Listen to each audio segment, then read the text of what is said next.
Hello. Okay. So for this one, it just didn't have the fixtures. I mean the furniture, sorry.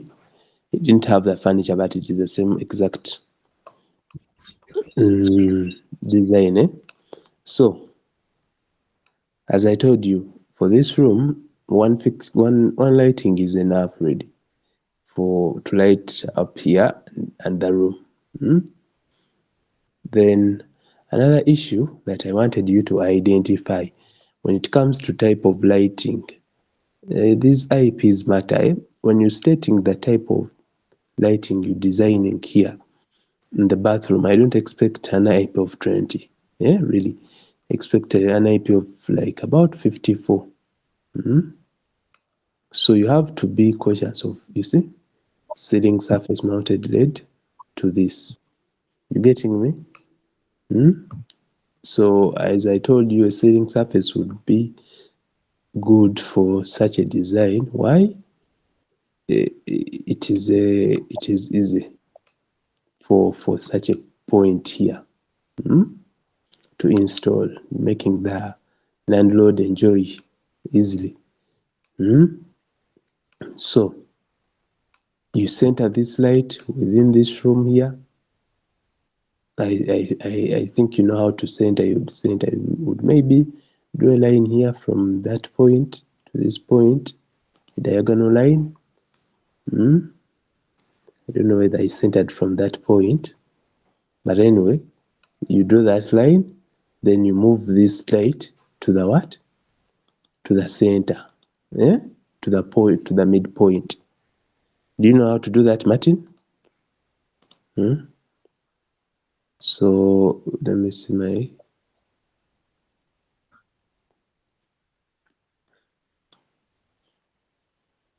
this. If my midpoint, okay, midpoint. So you move to the midpoint of this, which is about here. Yes, you have to move this room naming of what we are designing. So after pressing your light, delete this. First wait. This looks like a curve. There is this tool called regenerate. Regenerate means that, like regen all, we are getting the initial, this had to be a curve, not the other cornered, it was like a line thing. So regenerate, you see, I've typed regen. I hope you're seeing, all of you seeing. There is this regen all. What it does, it brings out the original form of everything you had designed. So,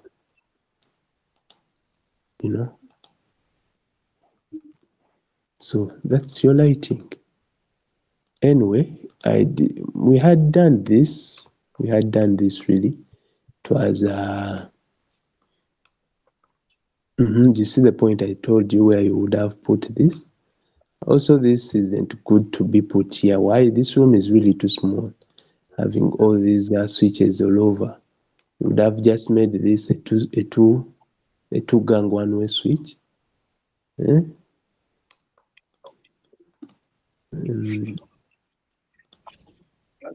Try rotating it, and maybe switch this from this point here. It's a very small room to put all those lighting, those all over. You getting me? So this would be a good design for such a room. Are you seeing it, Martin? And then what I wanted to show you about lighting, what would give you their websites. Let me first see here.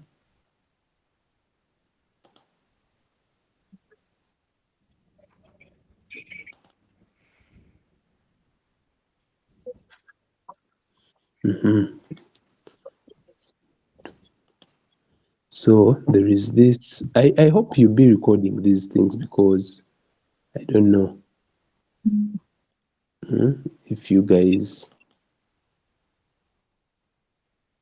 I don't know if you guys take note of these things, these websites. Last time I showed you some website for cable sizing. Martin, do you remember it? Yes. It is called what?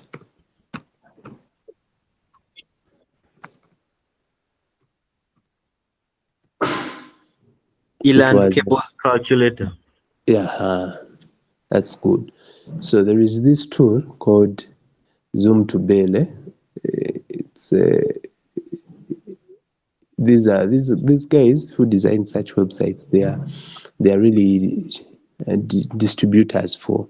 They are producers for lighting. Yeah, lighting pop. Okay, different products like the Eland cables. They are producers of. They do produce cables. They manufacture cables. These ones manufacture light. There is also, let us see this one.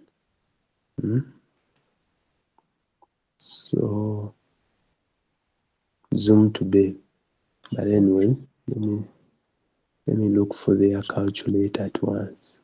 I don't want to download the software because I prefer using what? I prefer using it online. Let me see here.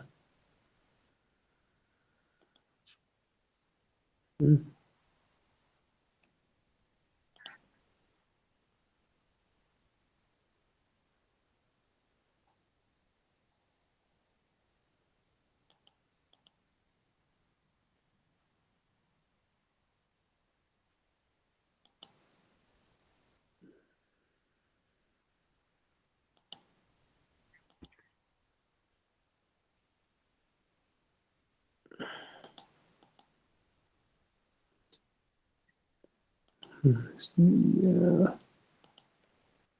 Zoom to Bay.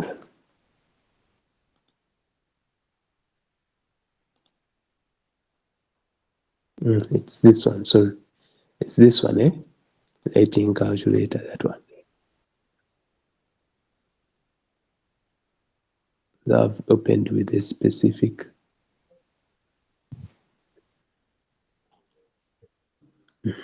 That's how it is. So it even gives you a two-layer. So product family, you might need a single family. Then you come automatic. Then you come here. What application is it? So really, it is home. Though I don't see here that. Let me see. General lighting area in what? But anyway, let us see here. Oh, this can't be a home. Let me see. Single lighting. No. This one could be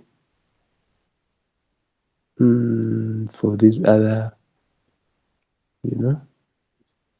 for these other points. Let me see.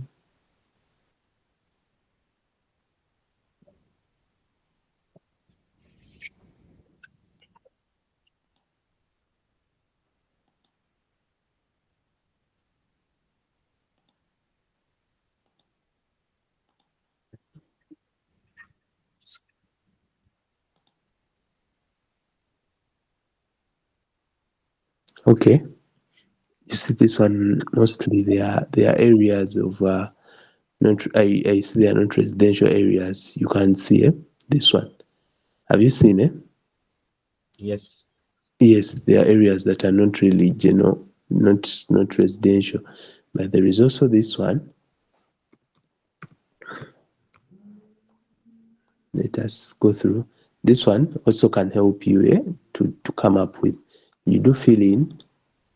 You select maybe it is an educational premise. Let me say it's an educational building. The room type. It shows you the different room types. Maybe a computer lab. The type maybe ceiling pendants. I hope you know what a ceiling pendant is. So they give you the suspension. You know your suspension length. You search about them. You really read about them. The distance of lower edge. What do we mean? The distance, the lower distance where we are eliminating our room. Yeah, so it's up to maybe floor. And when you add this with this, that's a total of 3 meters, usually the height of the what? Of a room.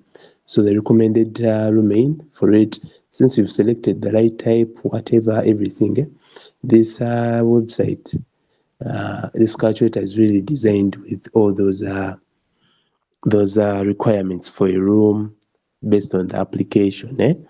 So really, it is like a shortcut for you to. You have to know the recommended what? Lux, recommended lux. What I think you know what lux is. Lux is lumen per meter squared. We talked about this. Yes, the recommended lux based on the what? The application type. So for it automatically selects it, maintenance factor, everything. Then you know, you come to your AutoCAD. Let me say, assuming this is the computer lab we selected. Assuming, we are just assuming. So you can measure. I usually use the quick calc to measure.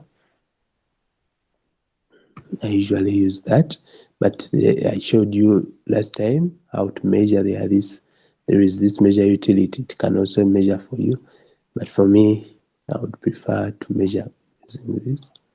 So you measure from that point to that to know the length. So it's what?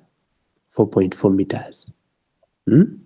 So you come back to your website, the length is what? 4.4. The width is, you go back, let's delete this off, you measure the width.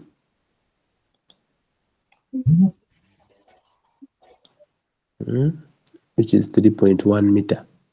You come back, width is 3.1 meter. Then height maybe is 3. So usually when the height is 3, you can't suspend all this. You can maybe suspend like about, So when we calculate that, based on what is all required and the product that you've selected, this product type, you're going to see it from, usually for such a calculator, I can see the product type after downloading the PDF. It shows me the specification of this what? This light, but you see, it shows that it would require to lights based on the what? The application. But this is a computer lab. So usually home, the lux would be, for such a room, it would be maybe 150. 100 to 150, 300 is a big one. So the PDF you download is actually like this. You can see this. So it shows you this output like this. So it shows you the lumen, the total lumen, and total power. So we have pieces, there are 6 pieces of this. So, but each piece specification of connected load, so meaning each light, sorry. Let me see, there are 6 of them.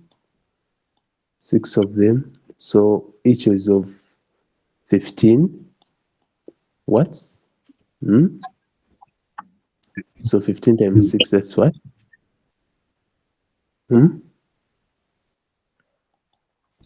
Because I see here the total connected. Okay.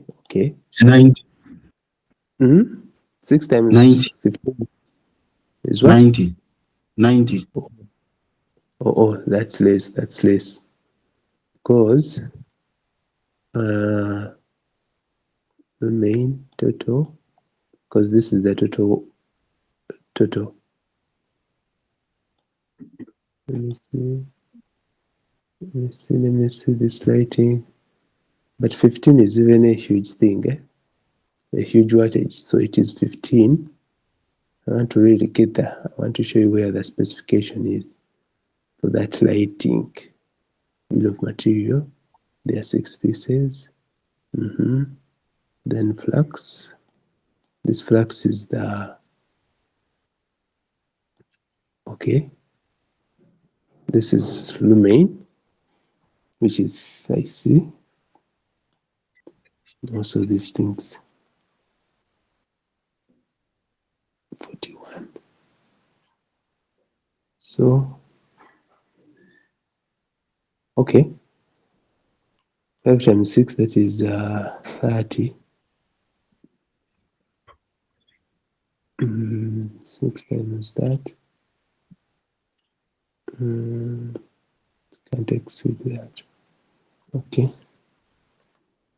Oh yeah, that's it. So each bulb that I did here, are you seeing? Each bulb would be of lumen 5. It would be of that lumen 5,000. For such a light, for this one. Okay, this is a different design.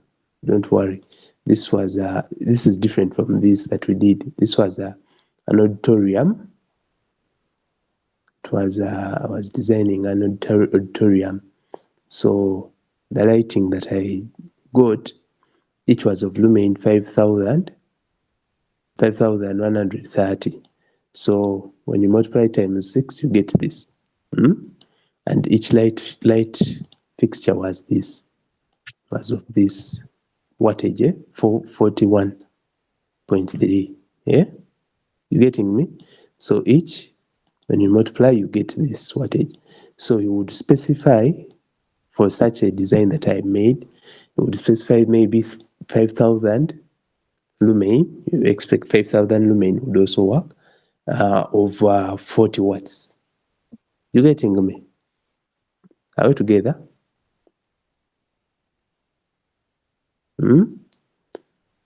Martin?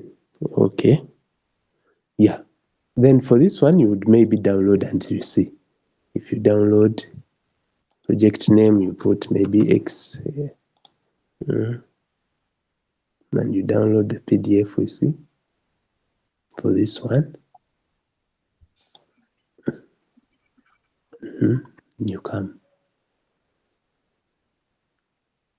So it is still the same as the other one.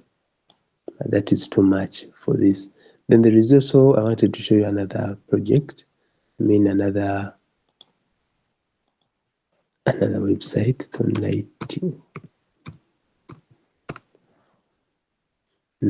This one.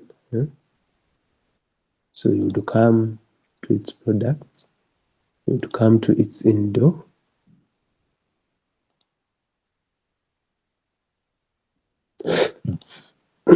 You come to indoor lighting.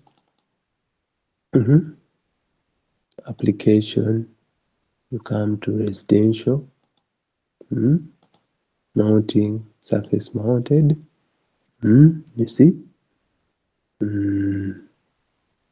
Then we have downlight, surface suspended, wall mounted. So since we want downlights for that kundi, you would come select here one of them. You come. So also this can give you a hint on how the different specifications are.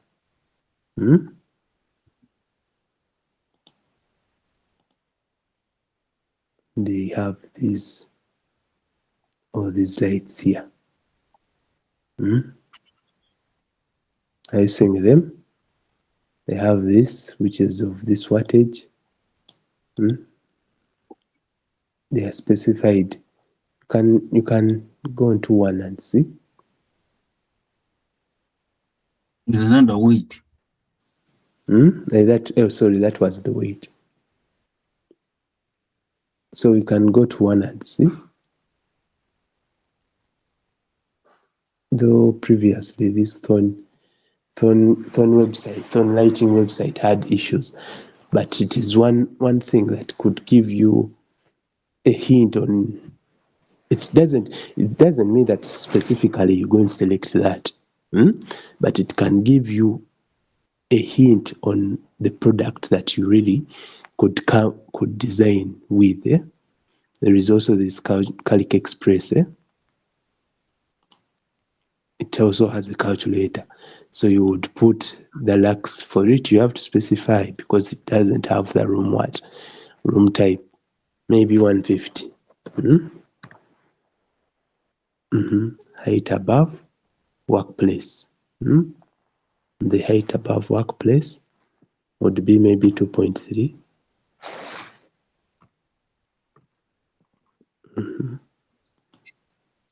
Length of the pendant, but since we on surface, the length would be maybe 0.1.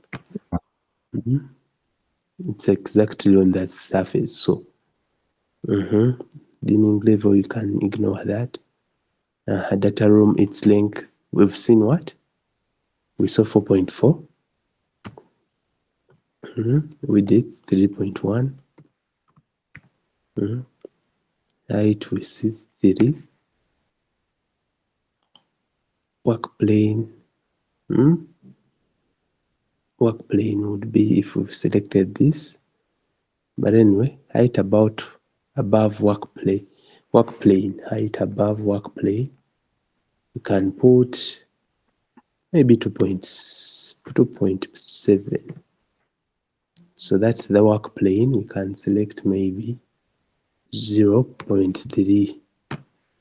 I hope you're understanding what I'm doing. The work plane would be maybe the seats, the chairs, the tables. You're getting me? So if you select them to be, at least they can exceed this, that you may search, you may make more research. Here I'm just showing you different ways of, so maintaining factors of 0.8. So you can name your project, maybe project 3. You can describe it, then it can give you the results of your room. But of late, this Thorn lighting was misbehaving, this calculator. I don't know why. The way you're seeing it just keeps on loading here. But here it's where it would have given you that layout, the way you see this one. It would have given you that. But anyway, that's not an issue. You can also calculate your things manually. So you can specify this in your lighting specification. You can specify, these are the things you can actually specify. You see, it has given you the dimension, this is diameter, because it is a circular light. The input power, it's lux, this wattage, so the wattage would be based on this power. You would get this divided by this, but I'm sure it is there, which is what? Yeah, 7.7. So really, this is what you do. This is how you would what? Design this. You can specify all this. You can specify, if this is 7.74, you can go with an 8 watts. You can go with 1,000, maybe 1,000. Yeah, 1,050 lumens. You remember, you're just giving a general thing. So when they are going to search to buy off-the-shelf products, they can really get a reference on what to do, what to buy. So that's it. You've got that, Martin. You specify. You can say surface mounted lead downlight, Also this one is important. This the IP you specify, but now it's a sitting room. It's an indoor. Also this is an indoor. Okay, you can specify this because you've made your research. This is your reference. It's an indoor. You getting me? Then you specify this. You can specify this color temperature of 4,000 kelvins. Usually they specify it. Specify the wattage and the lumen. Or if you specify this and this, no need for specifying this. Actually, they usually specify this, the lumen here, if we can say this one, then this. So you specify this with that, and you're done. You say surface mounted lead down light, 7.7 watts, comma, luminance if we can say this. You are done. These dimensions, they can, like, as long as you specify the technical things, these are product dimensions. They can go on market, they can find a different one as long as it's really close to these technical ones the electrical bit of it that we want. You getting me? That has to give us the functionality of the electrical lighting. So that's literally what you would have done. So I shared the PDF. You can follow that and really review your lighting. Then coming, yes, Martin? But I really want you to practice this, because if you don't practice, you won't. You see, now I've identified some of the issues. How do you name these lights? Like coming up with the letters like GC. Now this is the reason why I had shared the PDF, because all this is part of the circuiting that I had told you about last time. But anyway, let me repeat it today, because circuiting is where the electrical bit is too much of it is there. So we come.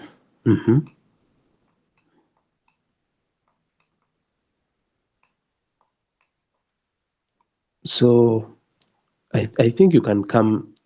I wanted to show you maybe one here. You see, this is lighting like up to this side of the staircase. You'd see all this, but this is the ground floor, so this is not much enclosed. Someone has to come here, enter. Maybe this person that is coming in is going to the staircase. So really, we expect, for convenience, we expect a socket here, and this has to be a 2-gang, of course.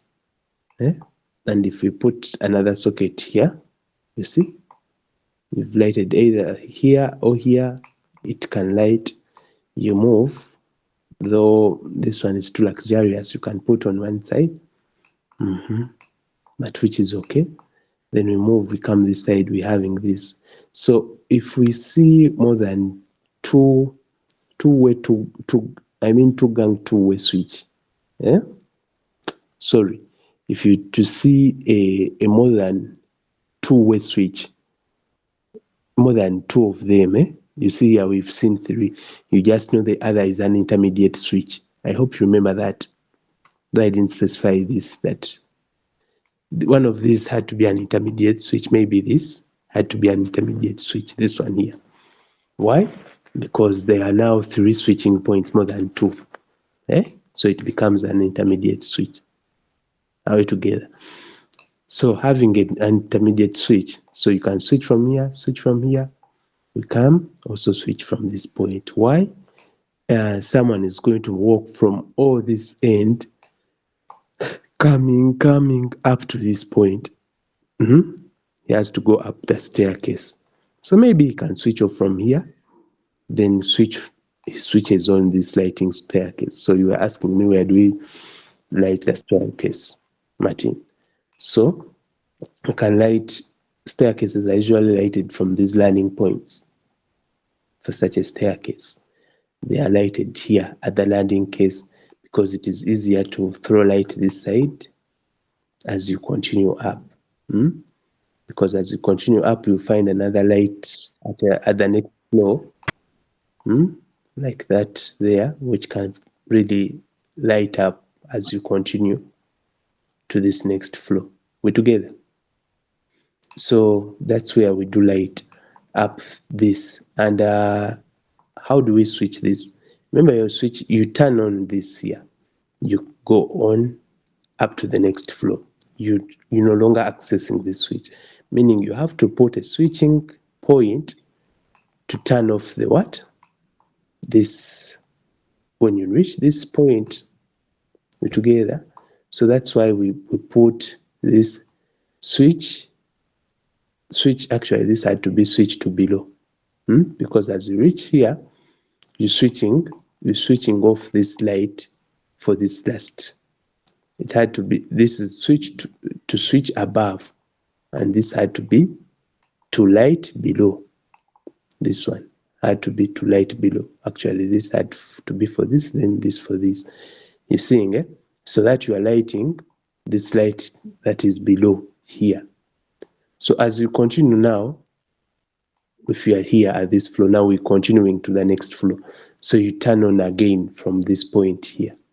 Then we're moving. There is this staircase within this floor. Then it continues like that. So I hope you understanding that switching mechanism there. And the design there. So someone might ask me, why did I split this into two? So that was split because of the balcony, this floor above this. There is a space here. So you wouldn't have lighted straight, yet here there is a what? A space. And also be cautious of these IPs. I think you're seeing I put here a different lighting fixture, different from this. Why? Because this is closer to this balcony here, which is open here at top. Really, water can easily reach this light. So what is that lighting fixture? It is a ceiling glade of to IP44, which is different from this. This one, its IP is lower. It would be maybe IP2020. So you be cautious of all those concepts while designing your. You see, I hope all that makes sense. Yeah, IP, this outdoor light. Really, you have to know those IPs. In the bathroom, what is the IP there? Please be cautious of all those as you're designing. So we've really gone back too much into the electrical, but our major focus here today was really to know this, because it's what I taught last time, the circuiting. It's what I taught last time. However, the YC, I have to repeat it again today. So the placement of sockets, that one I'm not repeating. I taught it. Those who aren't around, please ask for Bill to share with you those recorded what? Those recorded tutorials, and you go through that. So Martin, our major question today that you've asked, how do we come up with those lighting what? Labeling. So remember, you've done your thorough checkup on this data of this light. So you've seen it is about 7 watts, 8 watts, maybe. Are we together? So you would come, and last time I did this calculation, Martin, I don't know whether you remember, but you would come.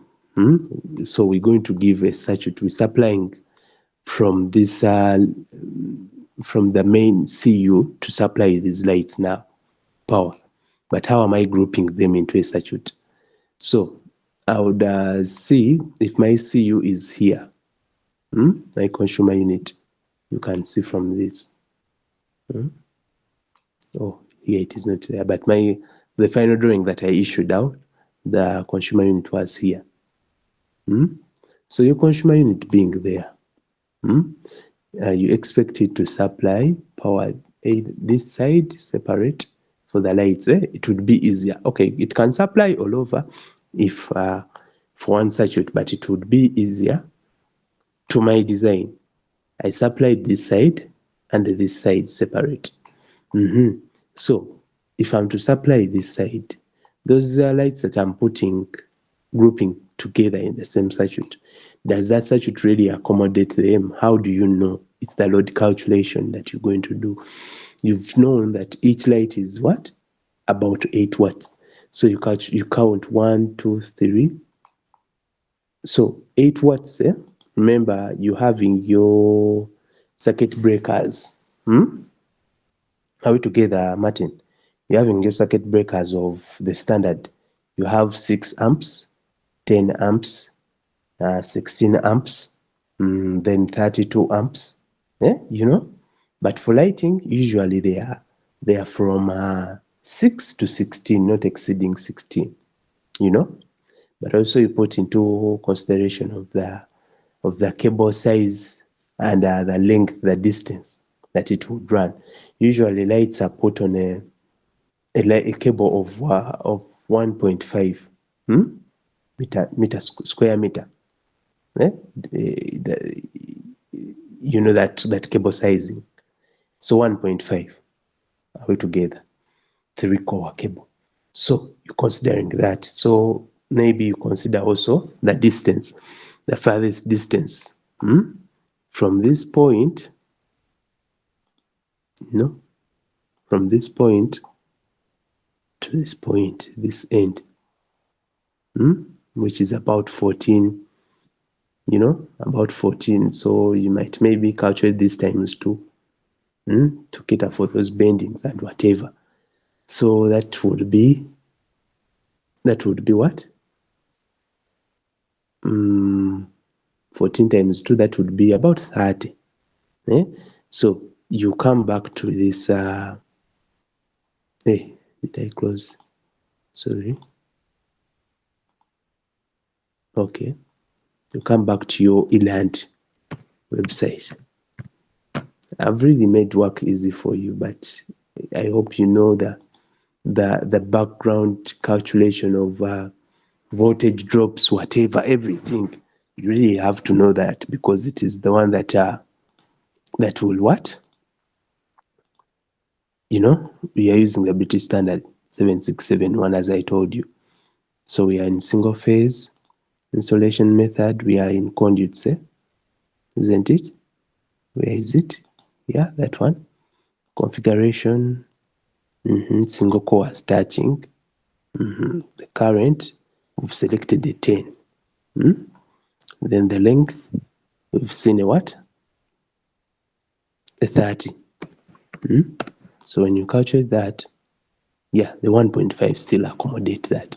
So 1.5 accommodates that, but yes, you've known the 1.5 accommodates that, but does these lights that we are connecting, can that cable design that we've done, can it really support it? How do you know?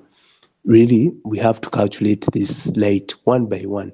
We've seen each is about 8 watts. So 1, 2, each room has 3.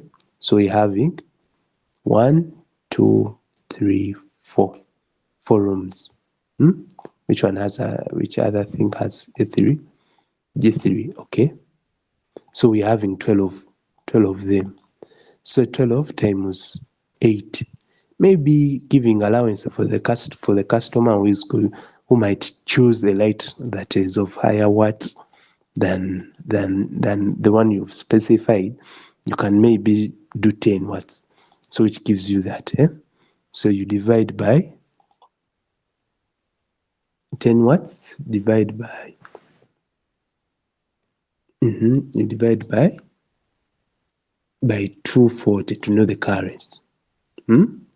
So which gives you 0.5.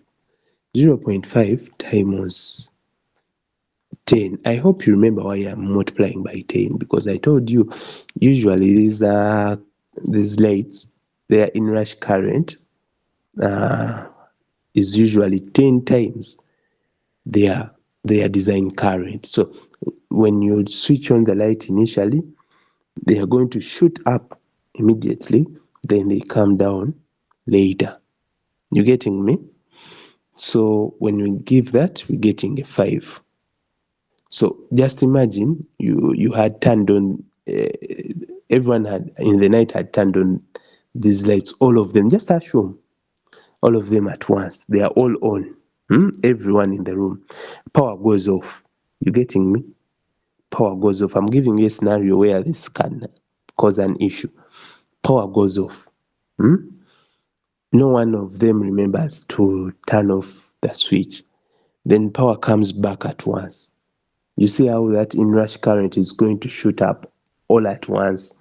Now, if you had designed a system that doesn't cater for that inrush current, because that happens when all these lights are on at once in the same circuit.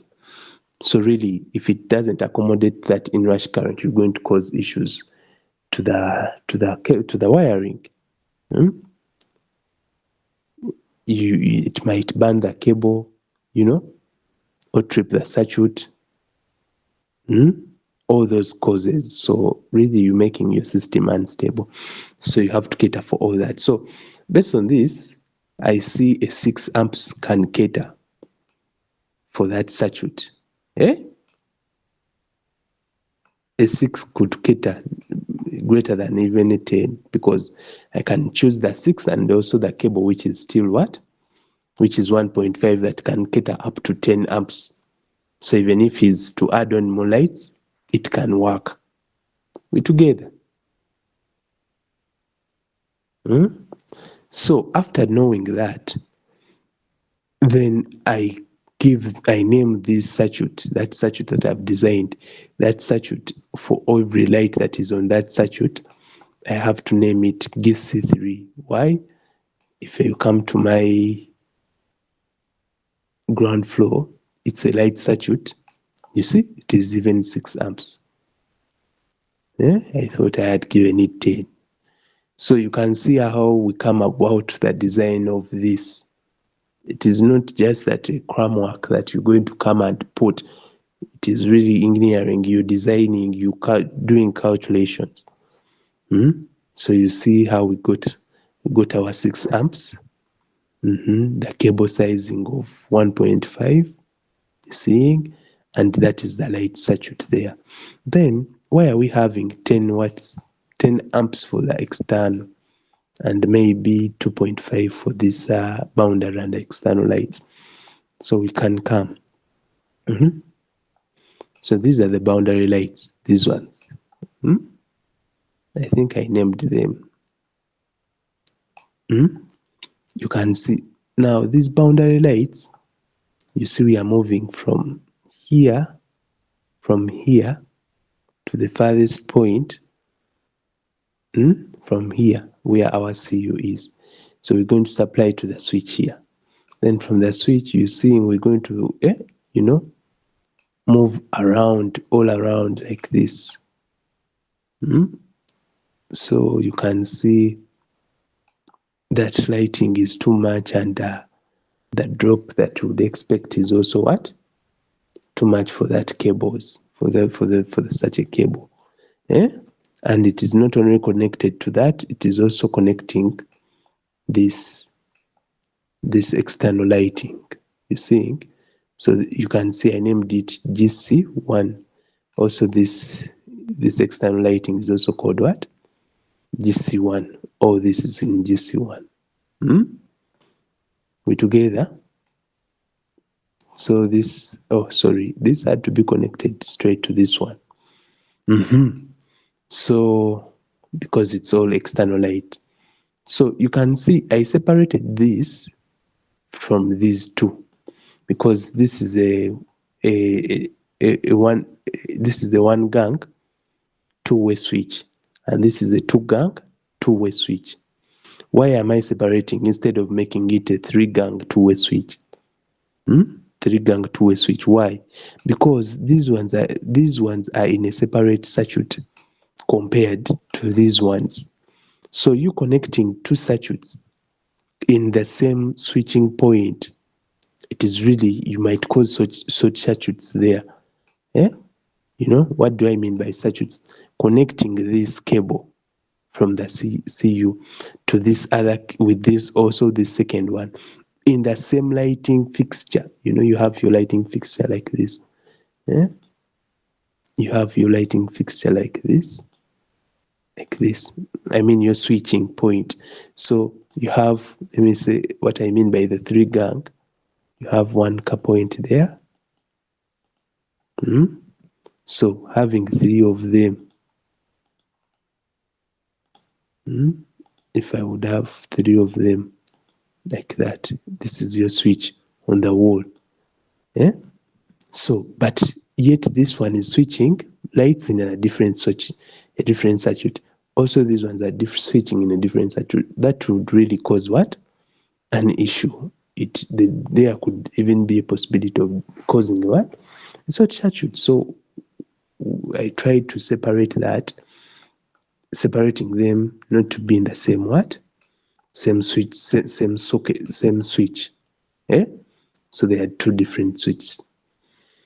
So these ones, you would see, these are many lighting fixtures. You would see, let me see, 1, 2, 3, 4, 5, 6, 7, 8, 9, 10, 11, 12.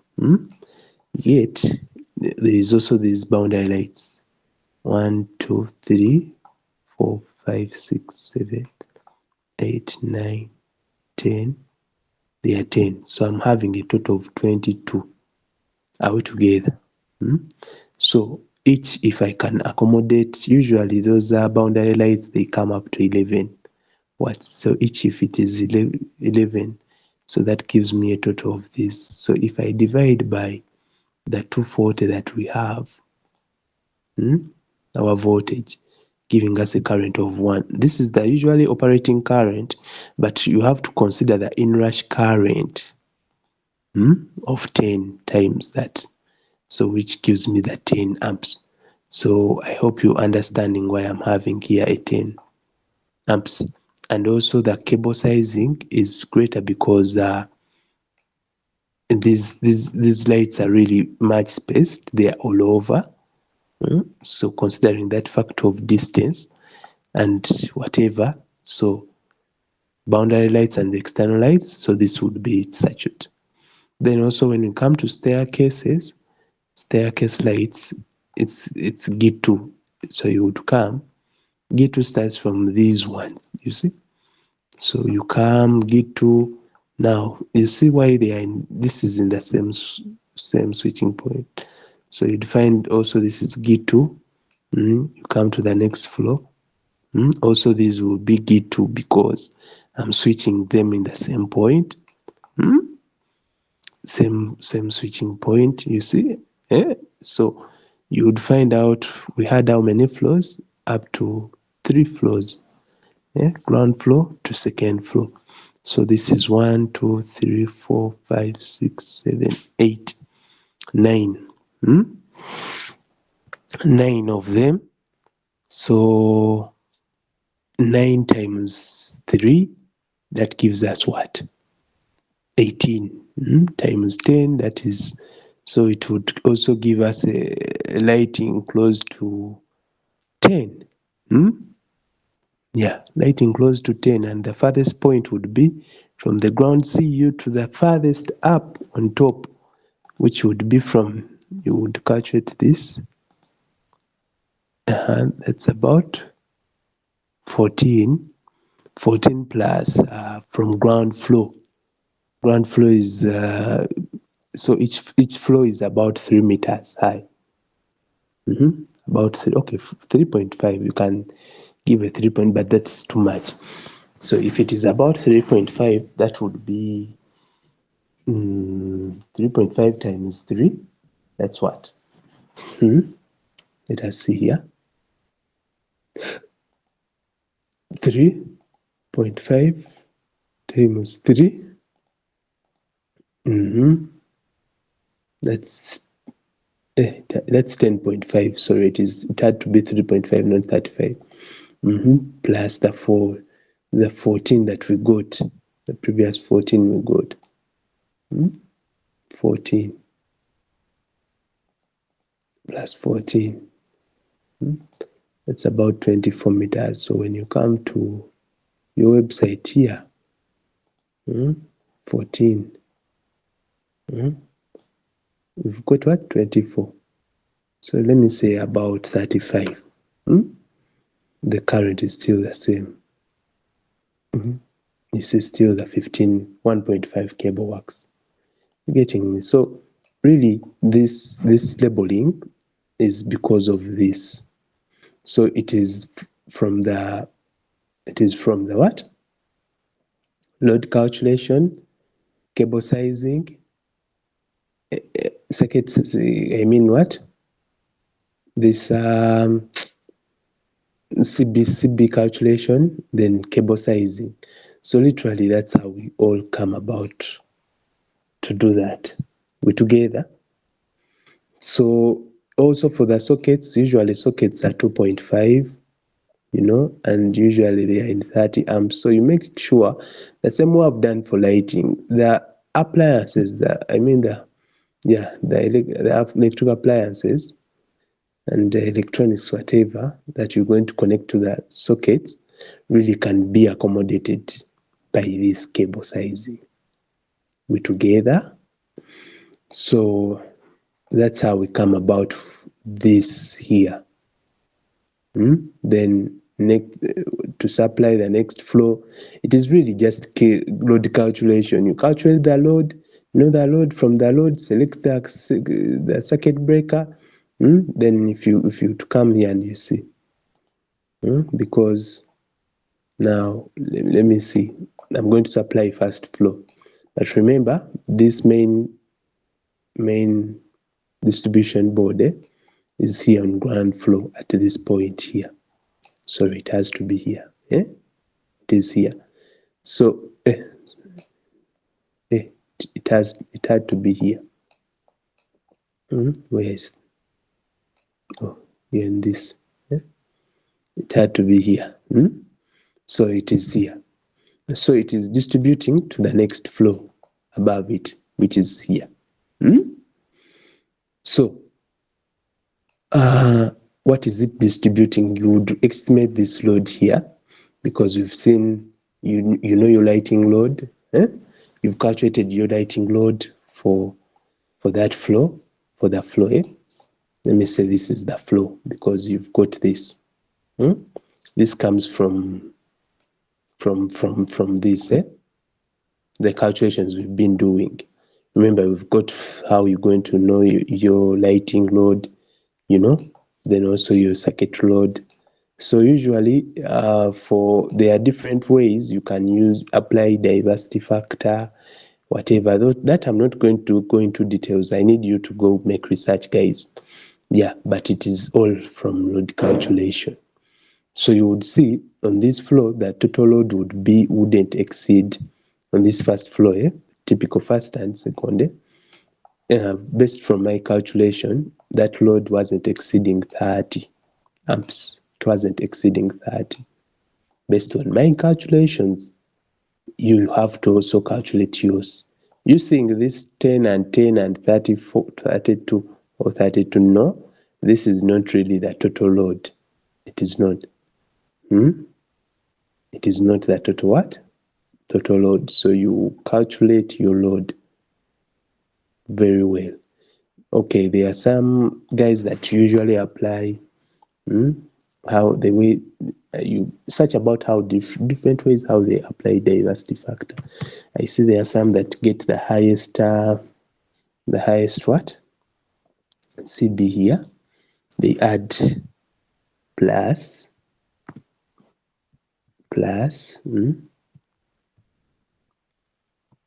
Then they add the rest.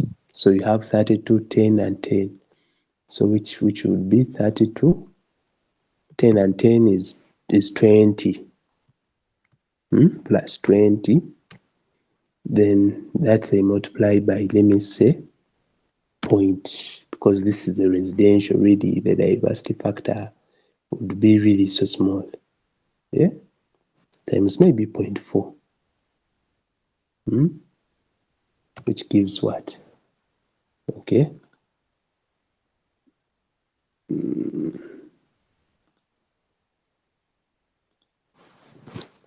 Z times 0.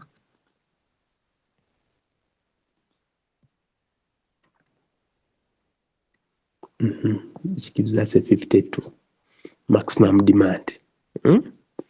That is really too much of, actually that is still too much, because even this 32 can't reach. It is too much, oversizing.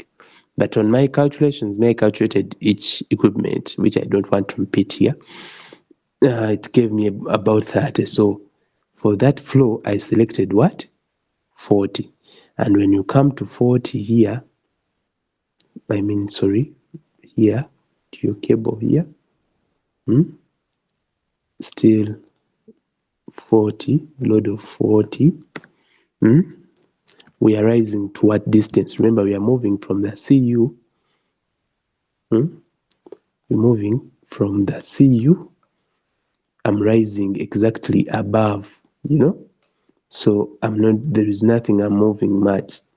So I'm just rising, which would be to supply the other CU, which would be about, which would be what? Which would be about 5 meters. That's too much even. But you assume the last flow up. There is second floor, then there is also third floor. So there are 3 floors above. So 3 times about 3.5, that gives us the 10.5, isn't it? So still a distance of 10.5 of cable running up. So you would say 6 really is enough for us.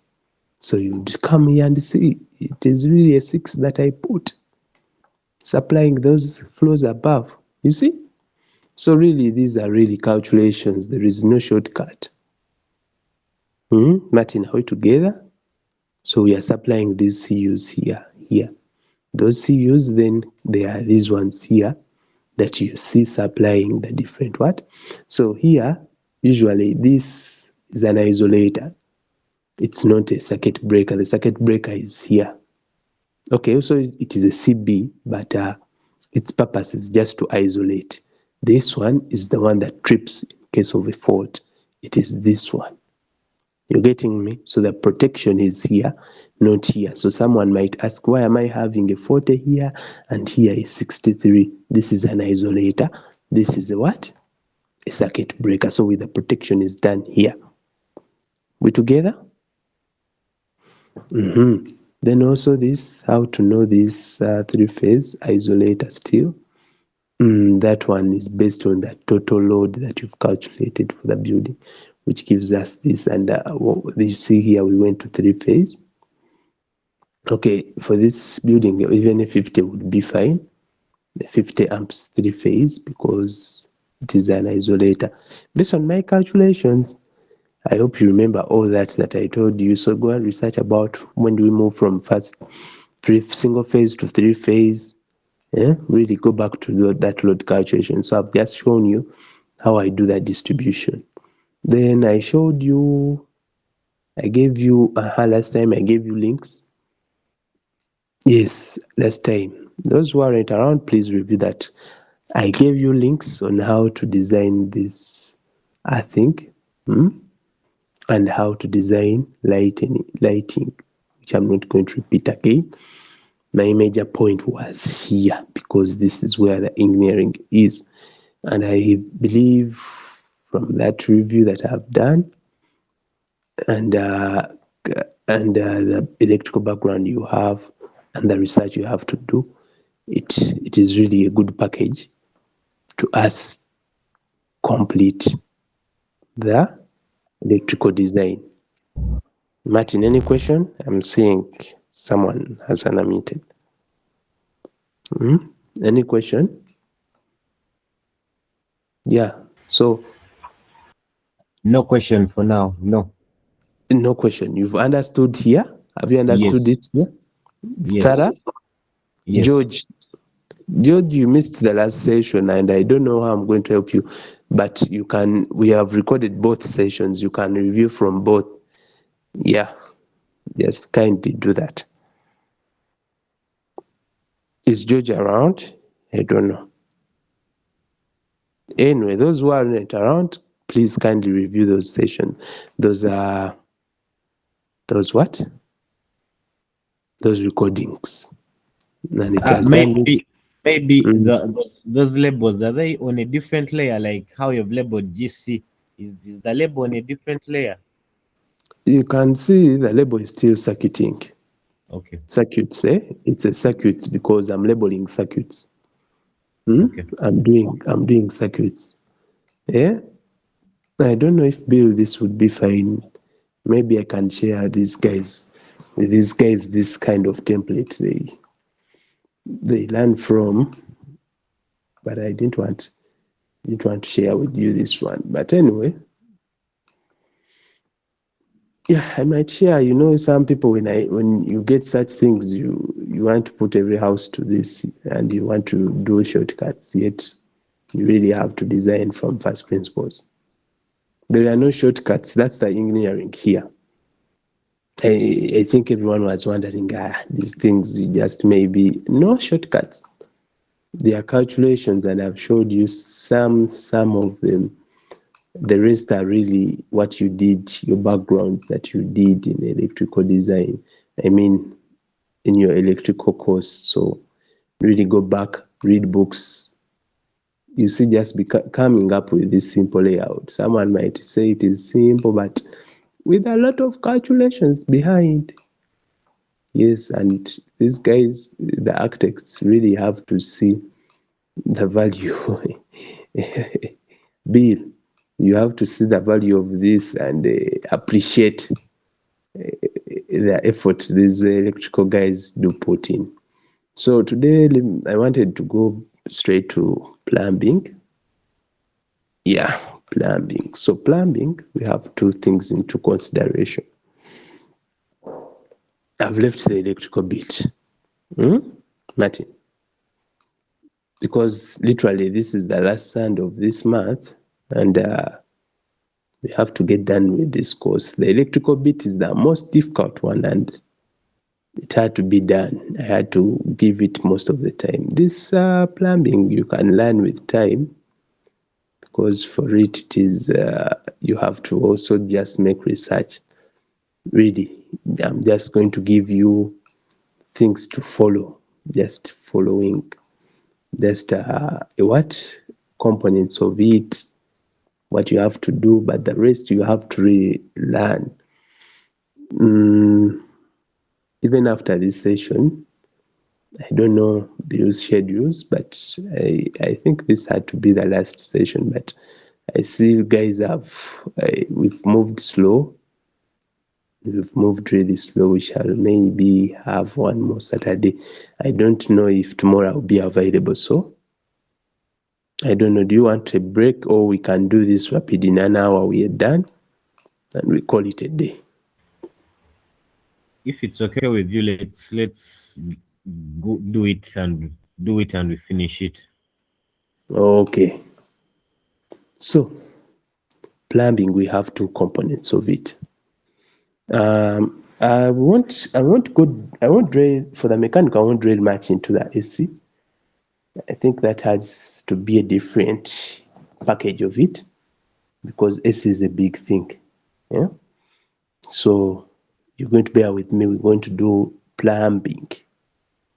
Yes, plumbing, and we shall see. I want you to first get well with this.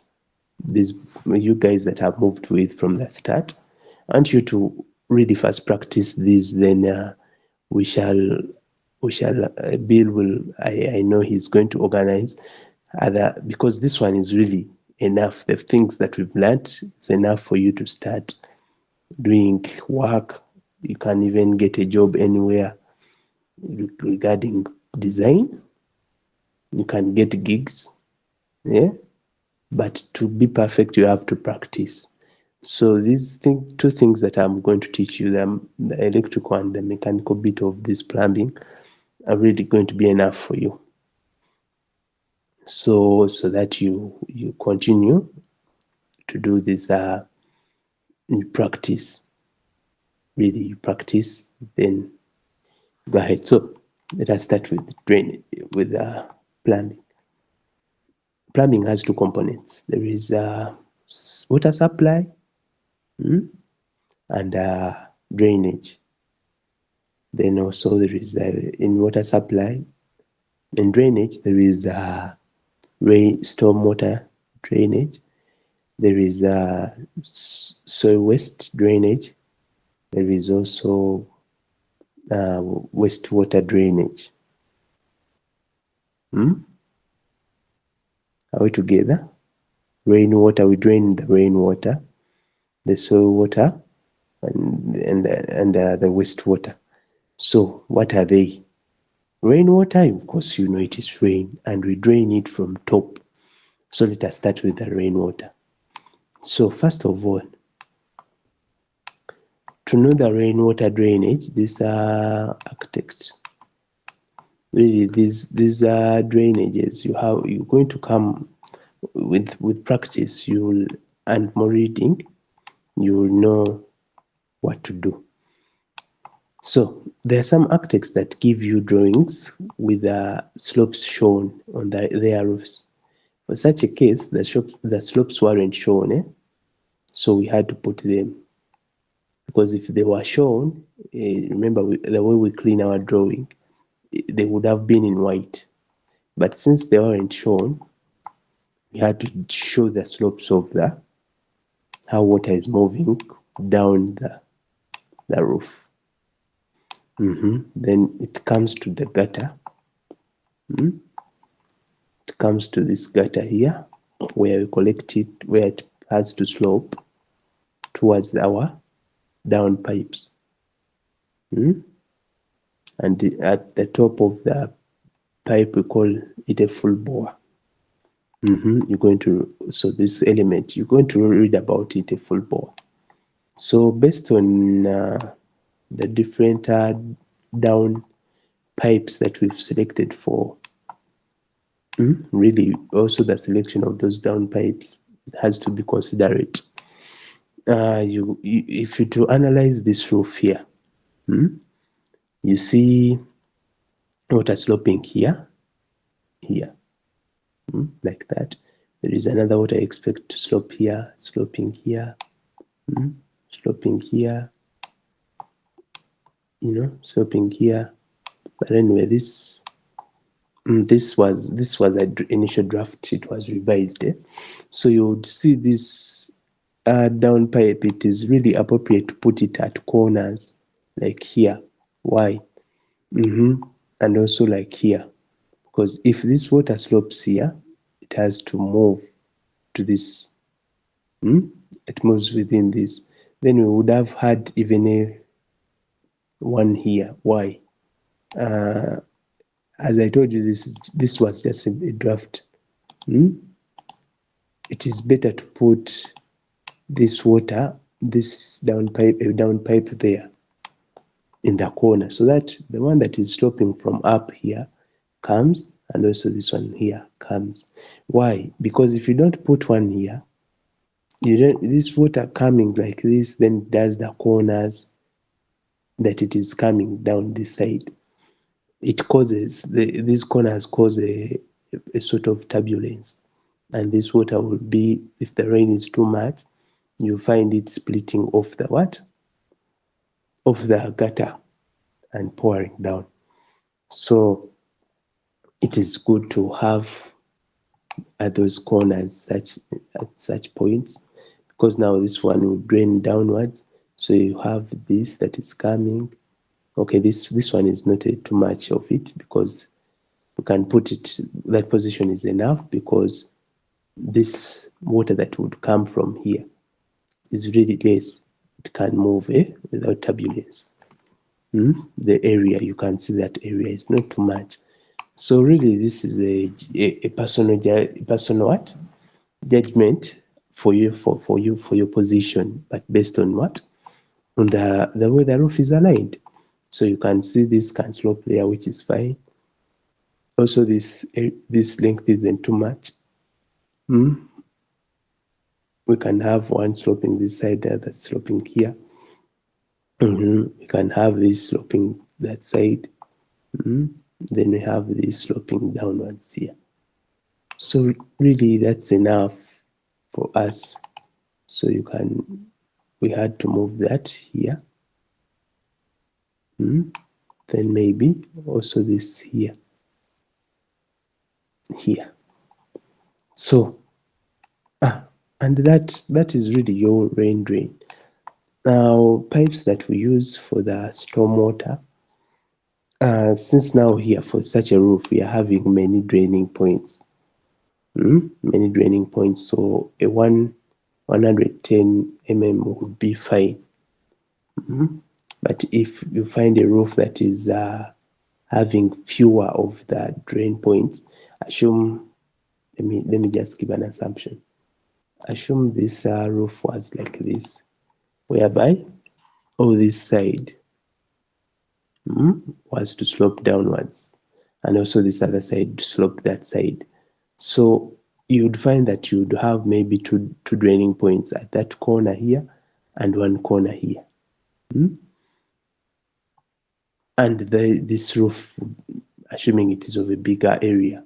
So I want you to go back and revise a bit of, not revising, but to study how the area, let me show you, the area of the roof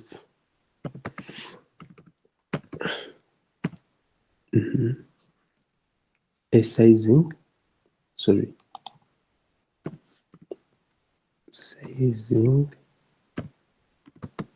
of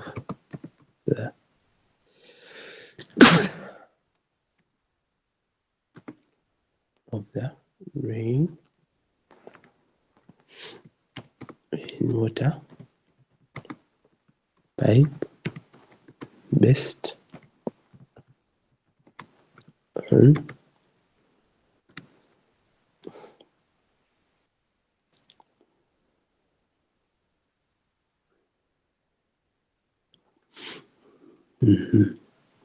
So if you get such a, but I prefer you go to textbooks, not such websites. So you would see of the gutter. Actually, it is gutter, not what, not the area. It's usually gutter, because we come to the gutter, the length of it is the one that is collecting water from the roof, and we know how it is draining, which length is it. Then you can select the what? You can select the size of the pipe. That's why I was showing you the considerations. First of all, it's a positioning of how the roof is aligned, those different corners, and the lengths. So after you positioning it here, so you would know the length. You would know the length. So there are tables. You have to make some research. There are tables that really show you all that information. So this is about 9. It's the longest length. So a 10 point, 110 diameter is really enough for this pipe.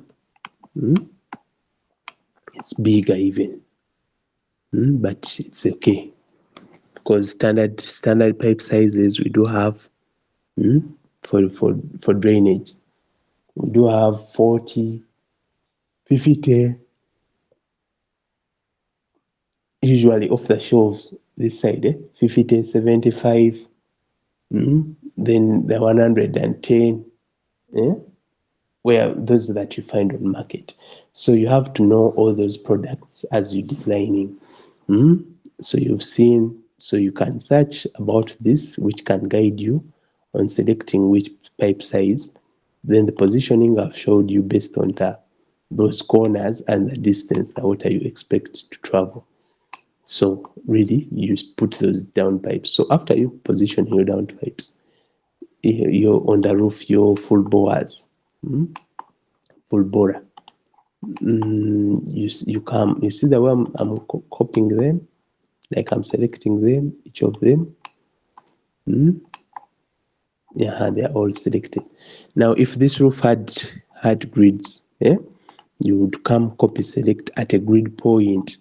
Let me say intersection of grid A and 1, its intersection.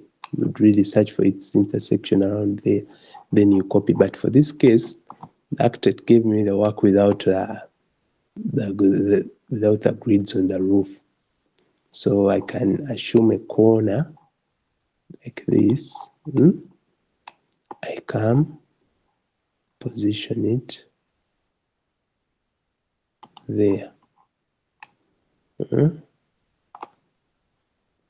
Are you seeing? About there. So you can see. Am I on the right track? What am I draining? Is it right? Maybe what I've selected is wrong. I think that I had to select from this corner here, because this is the roof above. It's the roof above what? Yeah, I've selected a wrong one. I selected here, I had to select here because this is the roofing above the staircase. I had to select here.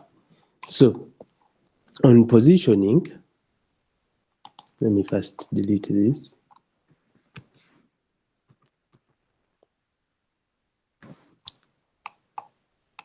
Let me show you again. Let me just select 2 as our working. So copy selection, select at that corner, try to position it there. So what have we positioned? You would see that your full bore is there, another one is here, then others also in their respective places. But remember, this is on the top of the roof, for which the roof has to exceed the wall size. So it is on the right position. But as you're draining downwards, you're draining downwards, you're going to drain from up like this, then you curve on the ceiling of the roof like this. Then we come down like that on the wall, as this is attached on the wall. But now, since we have a duct, why do we need to leave this part here? Why do we need to leave this part here? We don't need to leave this part here. This one here. We can't leave it exposed outside, because this is the top, this is your full bore here. Here, it is on top of the roof. Then it drains down, you move horizontally, then you move down within the duct, because there is no need for us to leave it outside, yet we have a duct. So we put it in the duct, we enclose it in the duct. We're together. So literally that's what we did. So we put it in the duct here, also here in the duct, you see. Then we drain downwards. So now this one becomes a pipe, because this full bore is just for a collection of water. Then this one here, what you're showing here is the cross section of the pipe, like you're cutting the pipe. I hope you're understanding. You're cutting the pipe, it's a cross section of it. So it's the one that we present here on the 2D, because you also had cut this flow like that. So that's what we have. So this, you continue copying that and you move it to the next ground. Actually, this was the top ground, sorry. This was the one on top. So we had to first place it here, then from here, we move it to this downer ground, like that, using the copy selection. You getting me? So that's how we drain our drain water to down. And when it reaches the ground floor,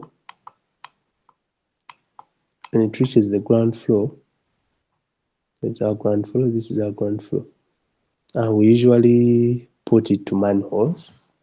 It depends on what the client wants.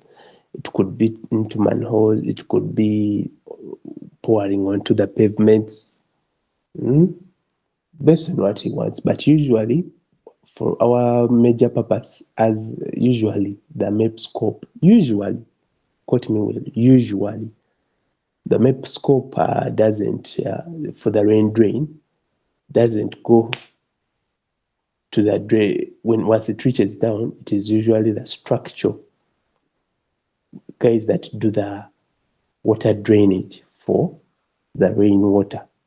Once it reaches down, it is a structural detail. It's no longer a what? A MEP detail.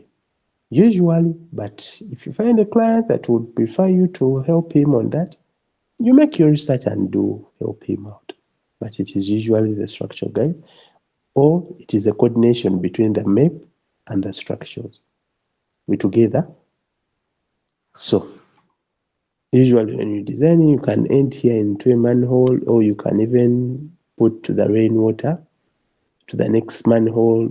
You can specify to the next manhole or to the, because that is specified to the by the structure person. Then we come back to, so that's our rainwater. That's how you drain it. Then how would we drain our toilets and whatever? What do we consider? So be keen to details. So it's what I want you to really look up to this. So I'm going to show you from this one. So this is a flow. It's not a ground flow. It's a flow up. So we're having a duct. It is usually recommended to have ducts. We're having our duct here.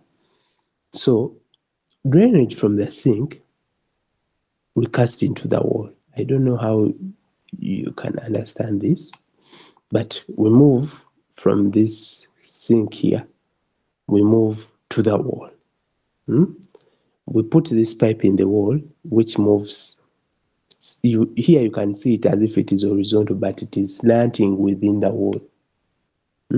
Why do we cast it in the wall, and why don't you move it down to the ground? It's because in the wall we have enough space for this pipe to achieve the necessary what? Slope. We have slope for draining the water. We have enough room, because the wall is vertical. But if you move this down into the slab vertically, without even slanting it, vertically down, let me start this point. If we move it down, then we move it in the slab. The slab doesn't have enough space to slope the pipe. Are you understanding me? I don't know. Let me show you here. Let me demonstrate something.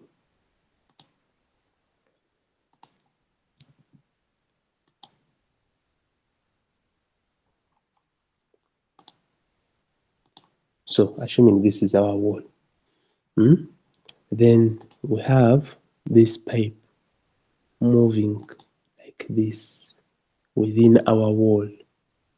You see, it is able to have any slope within the wall, no matter the length.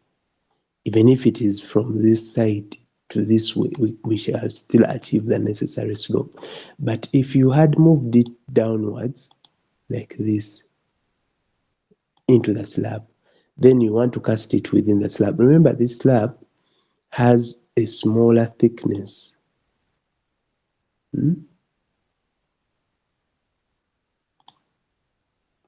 Compared, like its thickness, this thickness.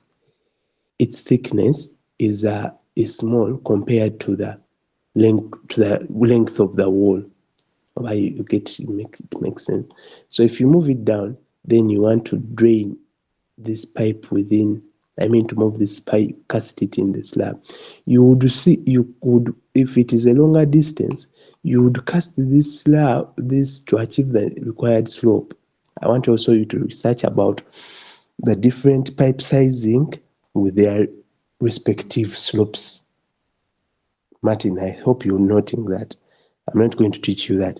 You go and search about different pipe sizes with their respective slopes for the drainage. You getting me?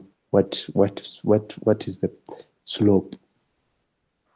So you would see if it is a longer distance, you would see that it would slope and pass through even below the slab. You seeing it? To achieve the necessary, like it would pass through down under the slab.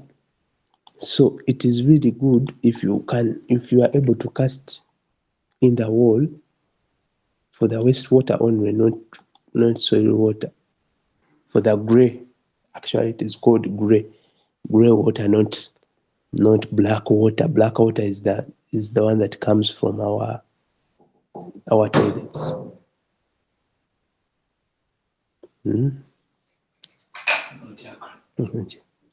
So I think you've understood why we slope from there. So we cast usually for the grey water from these sinks.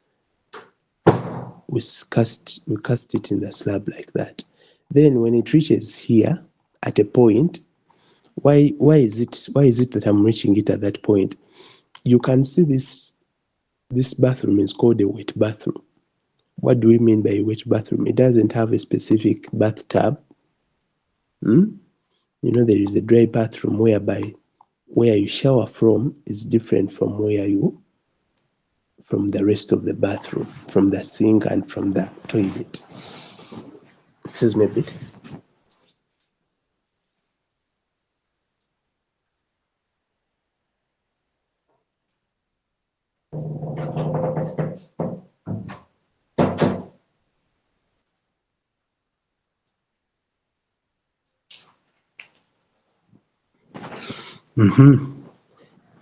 So you would see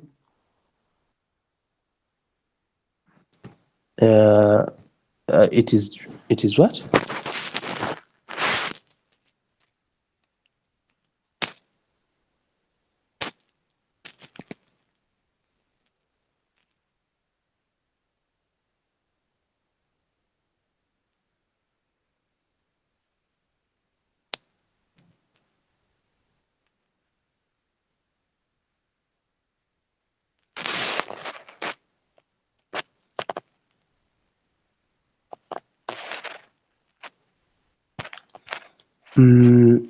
You could see.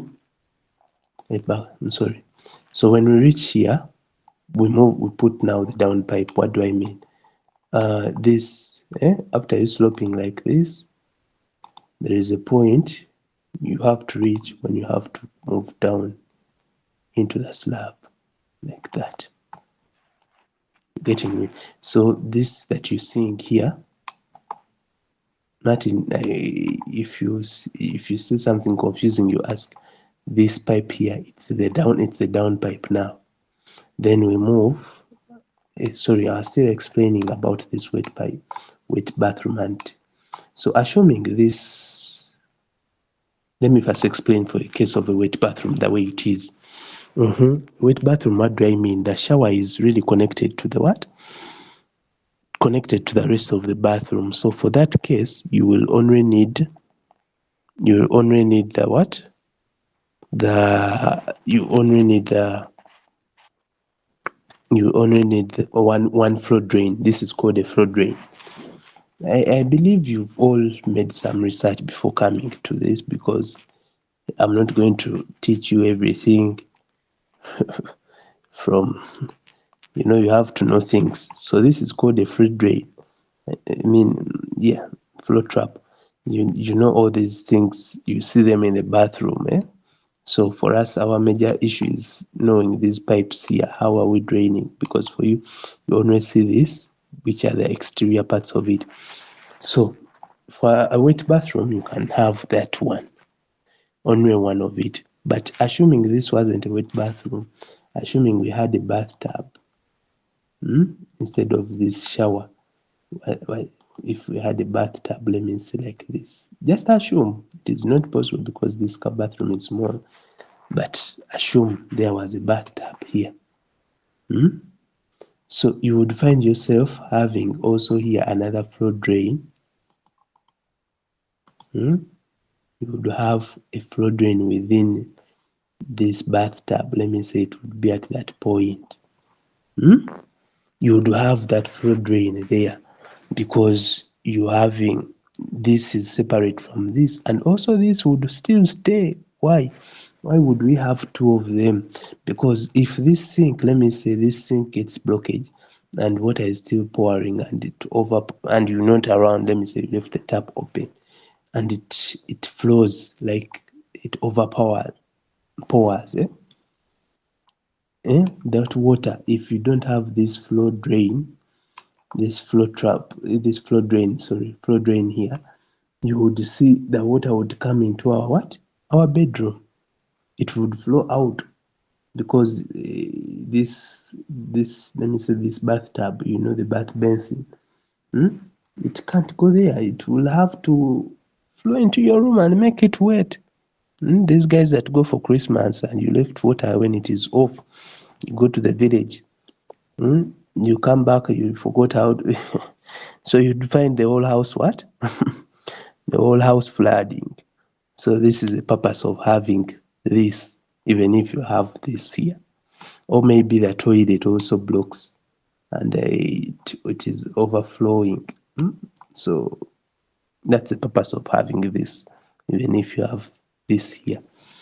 So we've seen that condition when you have a wet bathroom and a dry bathroom. We've said still we have that flow drain. It must be there. And usually this flow drain is positioned between, for the dry bathroom, it's positioned between the sink and the toilet. Usually the positioning is between, so you can move it based on how you're going to lay your pipes, but it has to be in a position that way. And another thing, it has to be fed by this. Someone might ask, why did I move it now to that flow drain instead of moving it straight to the straight to this pipe? Someone would have asked, why didn't you move this straight to the pipe and have this also here instead of us having now this one coming to this? Why? No, we have to feed it. Why? This flow drain here, this one here, if it is not fed and it is just left, it causes a smell. How does it cause a smell? Because water is not passing through it and it is connected to a downpipe. You getting me? It is dry.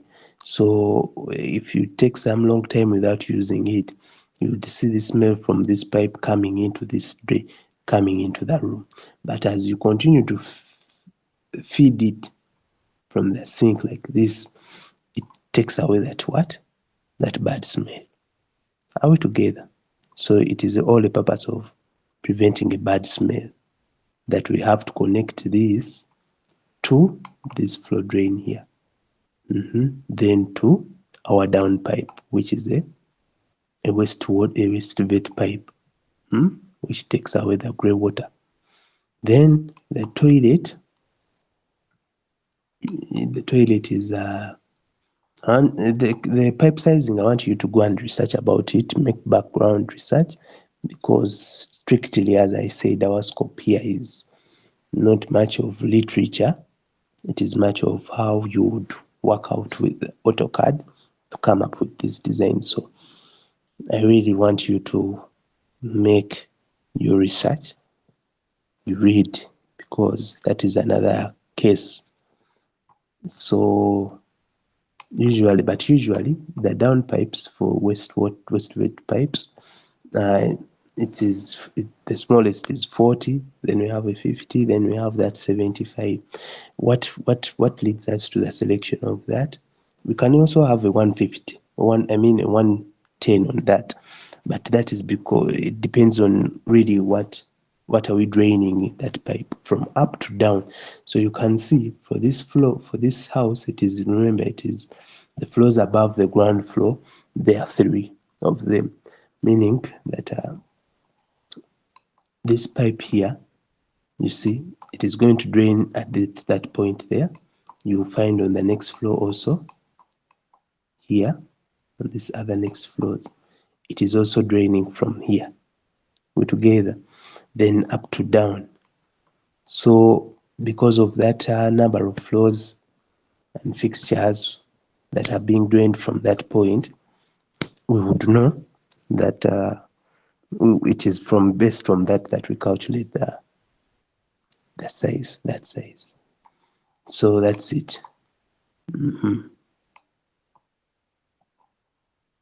So that would be the basis of us coming up with that size. So this toilet is drained alone, and for it we don't want those 90 degrees curving, whatever. We bring it straight, because for it is not water, the air solid particles. So we bring it straight to our downpipe. So that's a brief of what we're doing in each toilet. You can see, though the mechanical, I won't teach you much. This plumbing, it is really based on the experience, because the drainages are very, very many, like there are very, very many features that come with it. Just that you have to learn principles that I'm draining from this into the wall, coming to this, down to the floor drain, then from the floor drain to the pipe. But because here the duct was only at this point here, I would say that was the duct. Yeah, was at this point. We connected also the drain of this to here. Are you seeing? This one comes to the drain, then we move to that same pipe. You see? Then also these ones that you see down here, where you see CIS, it means casting slab. Then you see also this one, we move from here, it drains here, it also drains this, it comes down here. Casting slab together. So for these cases, there are different points. So these different cases, you see here we had to carve this. By the way, another issue to consider, you see this carving of these pipes here in drainage, that carving there. Those curves shouldn't be less than 90. Are we together? Based on the direction, they should never be less than 90 degrees. Martin, drainage angles should never be less than 90.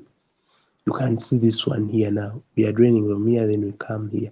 This degree here is greater than 90, you can see. They should never be less than 90. Then we also have this, we come to the wall, down pipe, and we move. For this one, we moved out, but still, it is right, we could move out like that, but still we could also, I know why but still here, we moved out because there is a possibility, all these things have to work with the structural guys, and you have to collaborate. It has to be a drawing that is collaborative, because here there is a possibility of having a column here. I see. There is a possibility of having maybe a column. So if you drain and if you bring here and you pass through the wall, like you cast in the wall, you might collide with a what?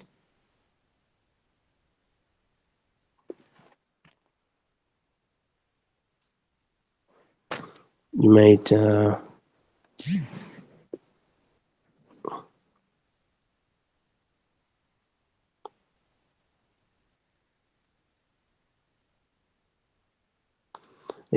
sorry for that.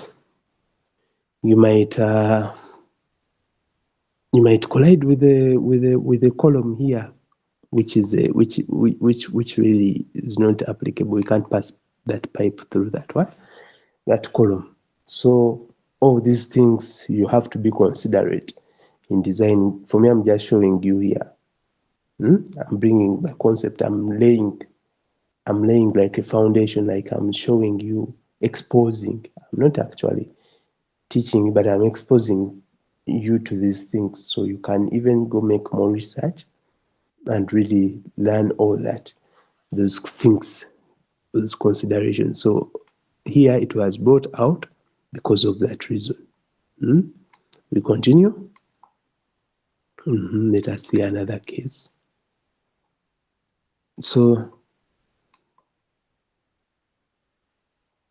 there is also this case. There is also this case.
Hey, so you guys there? Martin? Yes, Hector? I'm there. Yes, we are there. I've just gone off just for a short while, small, just for like 5 minutes, but we are continuing.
Can't get any speed.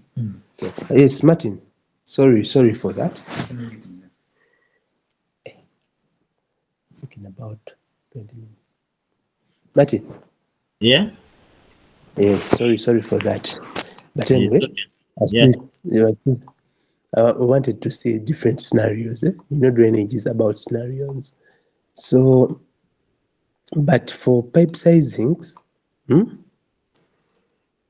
Martin, pipe sizings, I want you to, I can even give you some resources, given that I shared some to Bill, building services. Where is it? I shared to him this one. This one. It has everything. It has everything about building services. So when you go to it, you go under drainage, pipe sizings. It will guide you very well. And for that, we're not going to read it together. I'm just showing you the different scenarios because for it doesn't now give you these things. It's what I'm trying to show you and how you would go about it. So you can see here, for such a case, we have one duct, and we want everything to come to that duct. So you can see this sink here. We try to pass it through this flow drain we put here in the toilet. As I told you, it has to be between this and this, but preferably it would have been here because you can't expose it out here. Yeah, it's not really. It is better here. Okay. Then we drain it here. Then we're also having this of the shower. In other words, we are trying to bring all this to this one duct. You see, because if there was another duct maybe here, we would have just drained this side. But now we have only this duct, and that is a restriction for the architecture. You said he may ask. He said ask. He didn't ask us. He asked you. He said ask them. It is the appropriate thing is you reply. Yes. Sorry for that. Then you would see this. Trying to all these connections we're doing. It's for the purpose of what? You see this bending of this pipe. I think this bending here of this pipe would have made. Okay, yes. Also the pipe. This side is also bending. It would have been a 90 degrees if, assuming the duct was big up to this, or this pipe was here. If it would have been a 90 degrees like this, like very vertical, yes, the 90 degrees would have worked from here.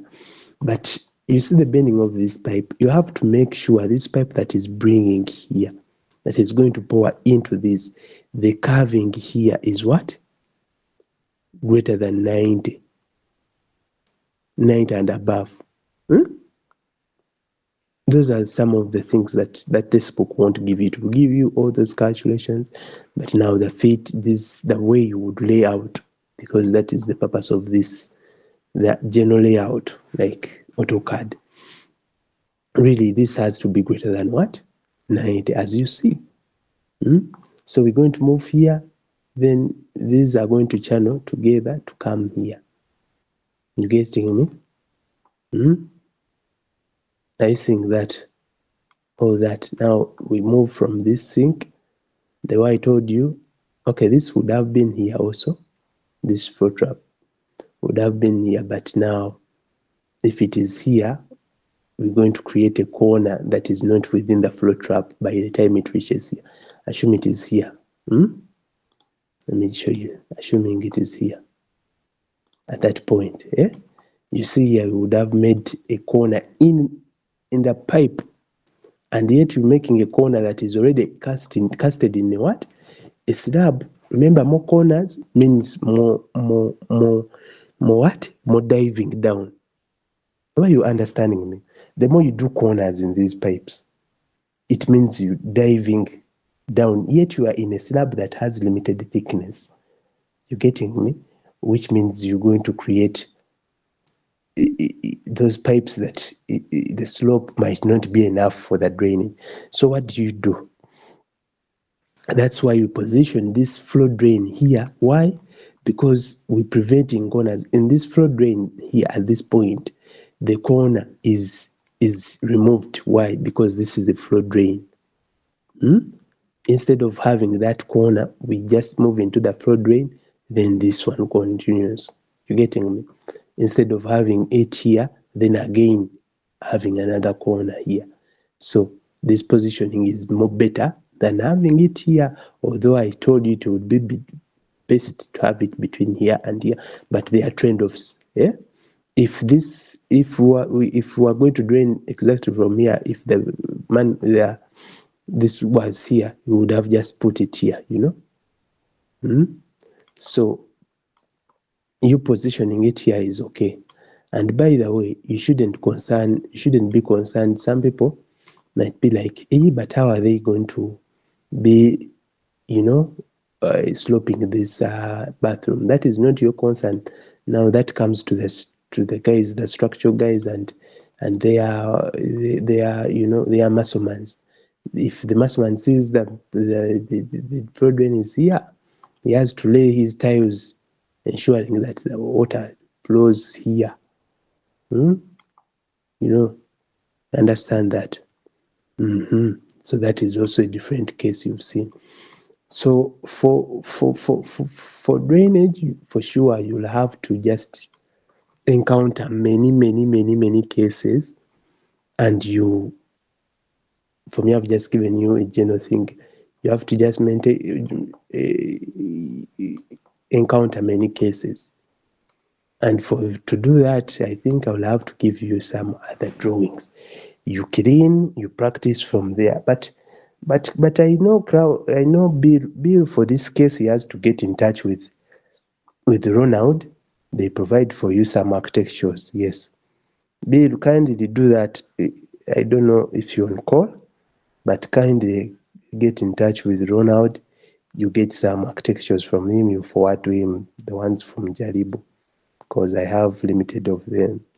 I need like 2 of them, simple. Yeah, you can get for me 2 of them. Kindly get for me 2 architectures. These guys have to practice. You share with them. Then let us see the ground floor. How do we drain to the ground floor? So you see this ratchet work. Now, what you've done on the other floors up is not what you do here on the ground floor. What you only do, you just bring these pipes that are moving from the other floors up. All together, Martin and George. You move them to this point. Then after moving them here, it is from the pipe of the wastewater, waste pipe, the grey water, that will move. This is called a trap, a gully trap. You know the purpose of a gully trap? A gully trap really just traps those other solid things. Let me say soap accidental has passed through. It just really just traps things. The way you hear, it's a gully trap. So we drain that waste or the rest of the grey water into the gully trap, and we don't connect these fixtures on the ground. I mean, these are drainage things on ground floor to these pipes. Why? Because this waste that is coming from the upper floor, it comes with much of pressure downwards, with force, the gravitational force downwards. So if it is much, assuming it is too much, one is following this other. The other will have to find its way, assuming this now is connected. This toilet is connected to this here, let me say. It will have to find its force back now to this other pipe. Yet this one is also draining outwards. So we don't connect the ground floor to the rest, those ones up. Yeah? So since it will have just one passage, it will just have to flow like that. So that's it. So we first drain off these pipes here to the manholes. I've seen to the manhole. First of all, before draining them, first know the direction of the where we're heading to. Where is our septic tank? Because the architect gives you a proposed position of what? The septic tank. Let me say it is at this position here. So meaning all the these ones at this side, we're draining towards that direction. So you have to make sure that this positioning of this manhole, there is no pipe that is moving backwards. Are you getting my point? Let me say this manhole, assuming this manhole was moved a bit further behind, and move it a bit here. Then, because for you put it here, then you bring this pipe back this side. Yet, we are flowing, you put that pipe there, yet the flow of the waste is in this direction. In other words, you're going to cause turbulence. Why? Because this one is opposing the direction of flow of the rest. You see, it is moving in a backward direction.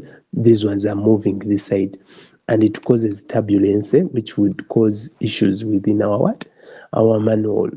It leads to damaging into the manhole, blockage, improper flow, things instead of going, flowing smoothly there, So you have to make sure the least that has to come to the manhole is still in a 90 degrees, like this, like this one. We made sure it is in the 90 degrees, the least. The rest, or if this is a bit far in front, that is okay. This one flowing in that. Actually, you even bending it backwards, you're creating the less than 90 degrees here. I think. But that is on an assumption, okay, if this wasn't there, this one here, still you bringing backwards, it's an issue. So you have to flow in the direction that you've selected.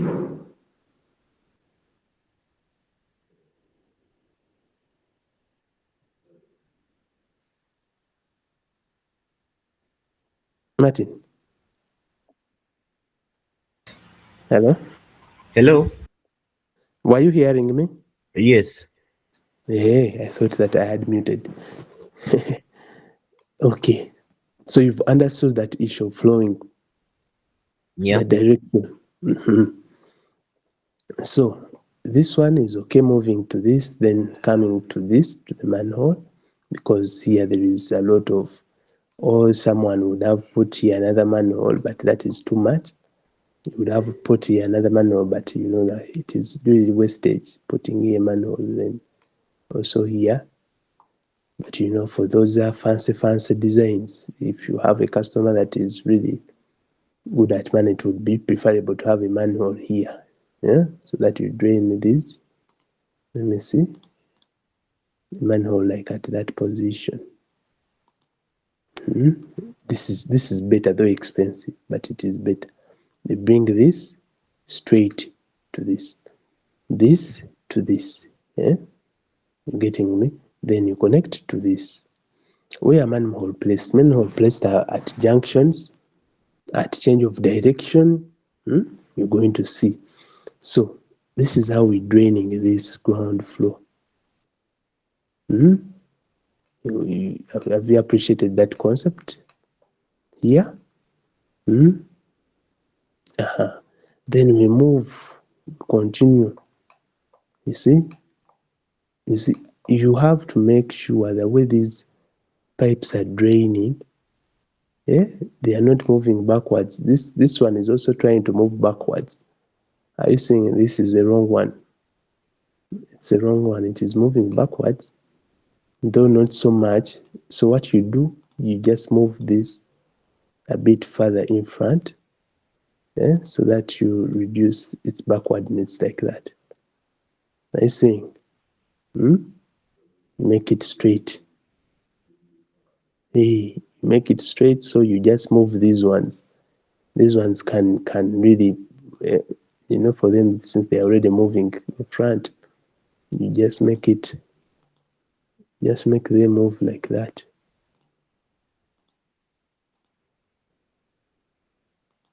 Like that, you see? So we move to the next one. You see now here there is change of direction only. It's the one that made us have this manhole here. Then we come to this. You see, all these have to follow direction where we are going. You don't move backwards. You have to just follow the direction you're going to. Then when you also analyze this other side, the same case. So really that is all about drainage. I've given you the general concepts to follow to have a working drawing.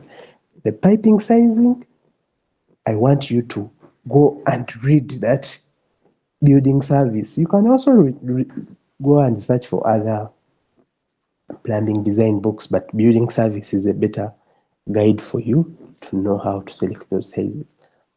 I'm not going to go into that. That is technical literature that you have to do. Then let us go to water supply. To water supply. So we all know for such a story building, it is preferable to have what? To have tanks that are going to supply downwards, isn't it? It is a better way of supplying that because using now the pressure for the service, they are called what? For let me say National Water and Storage Corporation, using its pressure to supply that storage building to each fixture it's the pressure issues can arise. One, the other two, you don't have a reservoir in case water has went off. So what do? We supply, first of all, you have to make sure water coming from the service line, National Water, from the service line enters our premises, but the main water meter, the main water meter here has to be close to the main gate, accessible, so that those guys, when they come, they have to see it in case they are doing services. Then we usually have standpipes here in compounds. I don't know whether this position was right to put this standpipe because I see it is behind the cars.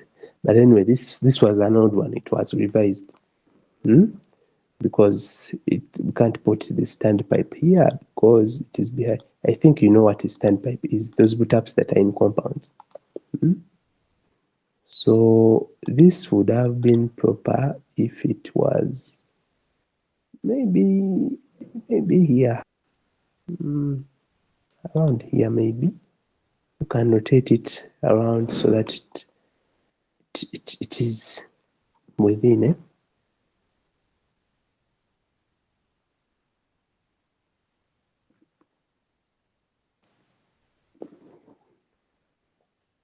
Hello?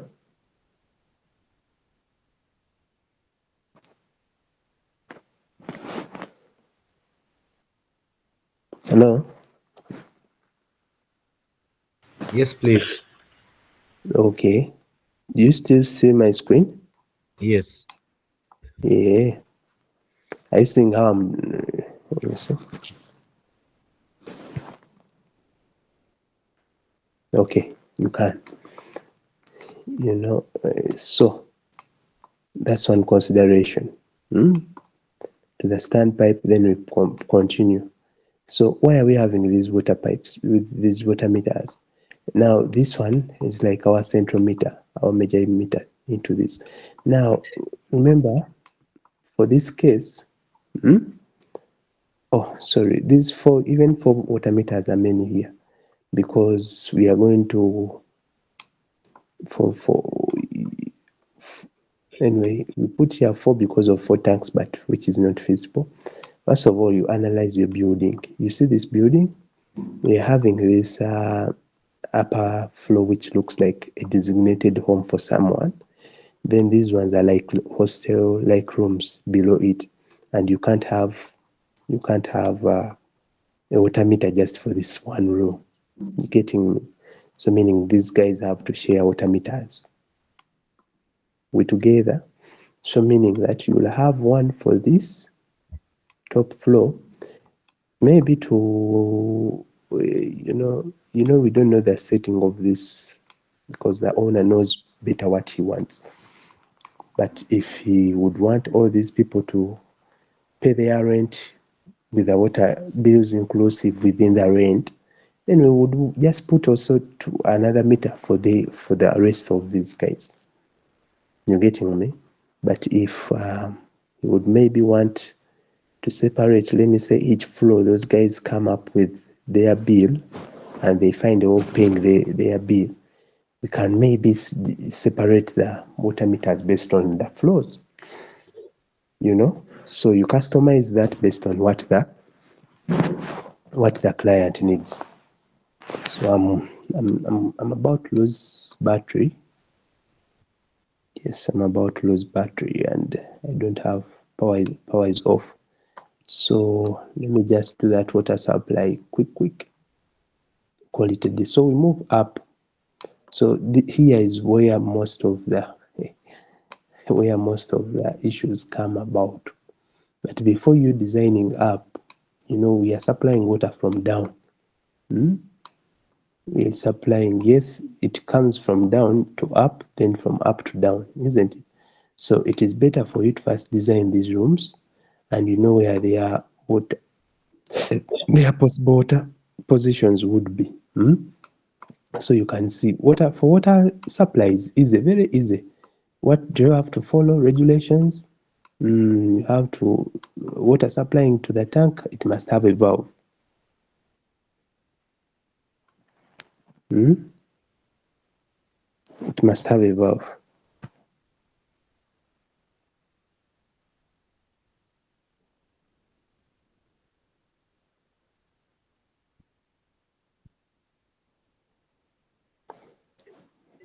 Okay.